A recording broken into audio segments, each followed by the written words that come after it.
Hi, Mike Amato here. Previously we talked about becoming conscious and aware of your ability to influence your environment, the signals that you send with your actions and behaviors to those around you. Likewise, we talked about the need to be aware of how the environment creates reactions in each of us. And so I thought we'd talk a little bit about what causes that reaction and how does the environment affect us? And basically it comes down to perception. If we perceive, depending on how we perceive something, if we perceive it as a threat or an opportunity, obviously we react very, very differently. And the question one needs to ask is, what drives that perception in me? How can two people sitting in a meeting react very, very differently to the same stimulus? How can one person hear the exact same message and think, oh my gosh, this is a threat, this is not a good news?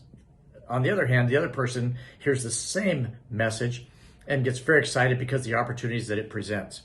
And a lot of that has to do with your emotional profile, your survival systems that are being triggered by the message.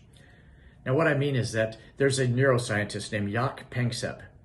And Dr. Panksepp found that all mammals have 7 survival systems.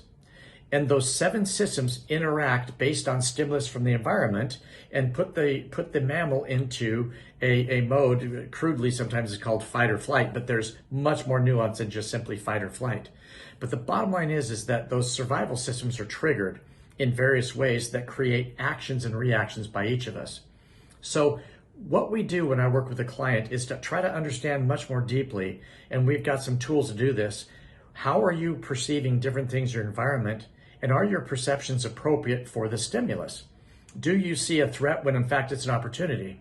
And why? And then we try to understand, do you see an opportunity when in fact you might want to have your eyes open to a threat?